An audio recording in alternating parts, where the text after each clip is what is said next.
বাংলাদেশে মৎস্যজীবীদের ওপর কার্যত অত্যাচার করা হয়েছে, তাদেরকে মারধর করা হয়েছে।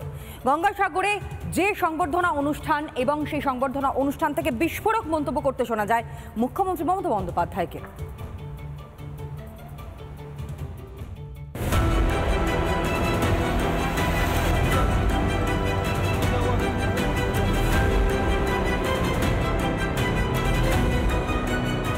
সদ্যই বাংলাদেশের জেল থেকে মুক্তি পেয়েছেন কাকদ্বীপ ও নামখানার ৯৫ জন মৎস্যজীবী। মুক্তি পাওয়া মৎস্যজীবীদের গঙ্গাসাগরে সংবর্ধনা দেয় রাজ্য সরকার। সেই সংবর্ধনার মঞ্চে দাঁড়িয়ে বিস্ফোরক অভিযোগ মুখ্যমন্ত্রী মমতা বন্দ্যোপাধ্যায়। মৎস্যজীবীদের মারধর করার অভিযোগ তোলেন স্বয়ং মুখ্যমন্ত্রী। একজন খুঁড়িয়ে খুঁড়িয়ে হাঁটছিলেন, সবাই নয়। আমি জিজ্ঞেস করলাম খুঁড়িয়ে খুঁড়িয়ে হাঁটছেন কেন? তারা বলতে চায়নি। জানতে পারলাম যে তাদের কয়েকজনকে মারধরও করা হয়েছে।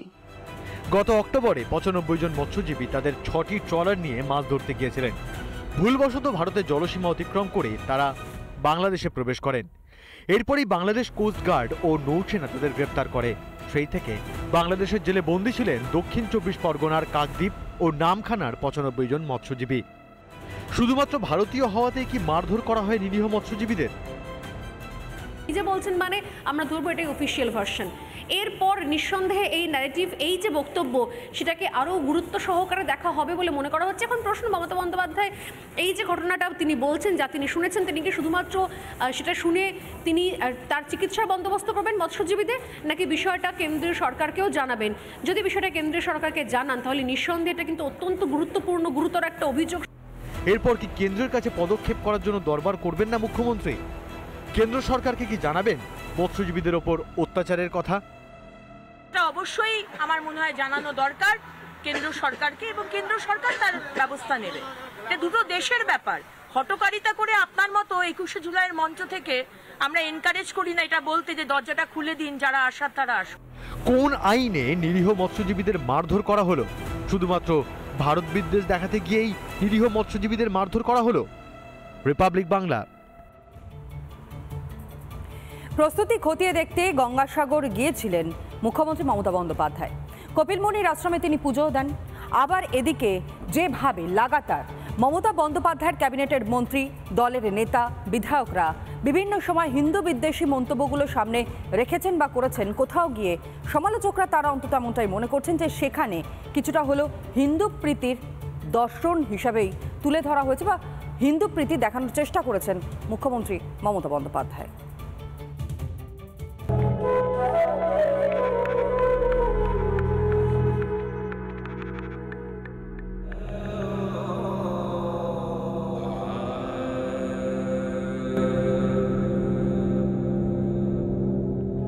গঙ্গাসাগরে মুখ্যমন্ত্রী মমতা বন্দ্যোপাধ্যায় খতিয়ে দেখলেন গঙ্গাসাগর মেলার প্রস্তুতি।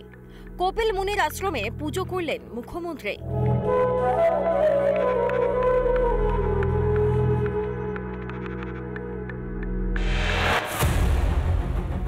ভারত সেবাশ্রম সংঘও গেলেন মুখ্যমন্ত্রী মমতা বন্দ্যোপাধ্যায়। লোকসভা ভোটের আগে এই ভারত সেবাশ্রম সংঘের সন্ন্যাসী কার্তিক মহারাজকে নিয়ে অভিযোগ ছিল মুখ্যমন্ত্রীর। যদিও এদিন মুখ্যমন্ত্রীর গলায় শুধুই ভারত সেবাশ্রমের স্তুতি। রামকৃষ্ণ মিশন যেমন শিক্ষা দেয়, শিক্ষায় তারা এগিয়ে, ভারত সেবাশ্রম সংঘ তেমনি সেবায় এগিয়ে। ঝড় হোক, জল হোক, সাইক্লোন হোক, বন্যা হোক, প্রাকৃতিক দুর্যোগ হোক, আর কাউকে না পেলেও ভারত সেবাশ্রম সংঘকে আপনারা পাবেন। বাংলাদেশে হিন্দুদের ওপর নির্মম অত্যাচারের পরও সোচ্চার হননি মুখ্যমন্ত্রী মমতা বন্দ্যোপাধ্যায়। অথচ গঙ্গাসাগর মেলার আগে হঠাৎ করে হিন্দু প্রেম মুখ্যমন্ত্রীর। ফিরাদ হাকিম থেকে হুমায়ুন কবির, কারো মুখে প্রকাশ্যে ধর্মান্তকরণের কথা তো কেউ হিন্দুদের ভাগীরথীতে ভাসিয়ে দেওয়ার নিদান দিয়েছেন। নিজেরা মুসলিম ঘরে জন্মেছি, মুসলমান ঘরে বড় হয়েছি, আমাদের নামাজ, আদব কায়দা সব আমাদের বেশিরভাগই মানুষের জানা। কিন্তু যারা দুর্ভাগ্য নিয়ে জন্মেছে, যারা ইসলাম নিয়ে জন্মায়নি, তাদেরও দাওয়াতে ইসলাম সীমাবদ্ধতা আছে, কত ধানে কত চাল হয়। 2 ঘন্টার মধ্যে তোমাদেরকে যদি ভাগীরথীর গঙ্গায় না ফেলতে পারি, রাজনীতি থেকে সরে যাব। ফিরহাদ হুমায়ুনদের মন্তব্যের পরও কোনো পদক্ষেপ করতে দেখা যায়নি মুখ্যমন্ত্রীকে। দলের নেতাদের হিন্দু বিদ্বেষ সামাল দিতেই গঙ্গাসাগরে গিয়ে মুখ্যমন্ত্রীর এই হিন্দু প্রেম। কিন্তু ফিরহাদ, সিদ্দিকুল্লাহ, হুমায়ুনদের কোনো শাস্তি না দিয়ে স্রেফ গঙ্গাসাগরে মন রাখার পুজোতেই কি মমতা নাগাল পাবেন হিন্দু ভোটে? রিপাবলিক বাংলা।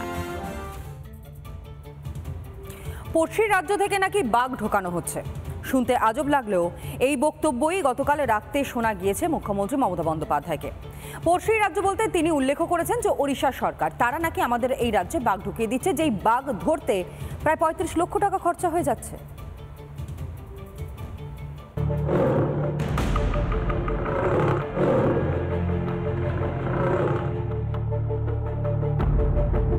বারবার ওড়িশা থেকে সীমান্ত পেরিয়ে বাংলায় ঢুকে পড়ছে বাঘ। এতেই এবার বেজায় চটলেন মুখ্যমন্ত্রী মমতা বন্দ্যোপাধ্যায়।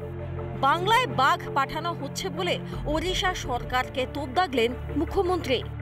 আর যেই আমাদের লোকেরা ধরবে, এটা একটা মডেল যে কায়দায় ধরেছে, কোনো রকম তাকে আহত না করে আবার একটা পাঠিয়ে দিয়েছে। এটা আবার কি? পাঠালে চিরকালের জন্য পাঠাক, আমরা রেখে দিচ্ছি। মুখ্যমন্ত্রী কেন বলছেন এমন কথা? কারণ ফের পুরুলিয়ায় বাঘের আতঙ্ক। ঝাড়খণ্ড সীমান্ত লাগোয়া পুরুলিয়ার চান্ডিল জঙ্গলে মিলেছে বাঘের পায়ের ছাপ। জঙ্গলে একটি গরুকেও বাঘে হত্যা করেছে বলে অভিযোগ। বাঘের সন্ধান পেতে জঙ্গলে বসানো হয়েছে ক্যামেরা। जो भी अभी बाघ का तो 100% तो अभी नहीं बोल सकते, क्योंकि जो पगमार्क देखा गया है वो साधार पे हो सकता है, बाघ हो सकता है या तेंदुआ भी हो सकता है। अभी तक हम लोग का कोई विजिबिलिटी अभी तक मिला नहीं। কয়েকদিন আগেই এই রাজ্যে ঢুকে পড়েছিল বাঘিনী জিনাত। জিনাতকে ধরতে 35 লক্ষ টাকা খরচ হয়েছিল বলে জানিয়েছিল রাজ্যের বন দফতর। হিসেব সামনে আসতেই শুরু হয় বিতর্ক। এবার কি তাই আগে ভাগেই গা বাঁচানোর চেষ্টা মমতার? এবং আমাদের পুলিশ কনভয় করে তাকে রিটার্ন দিয়ে এসছে। কিন্তু আবার একটা এসে ঢুকেছে কালকে।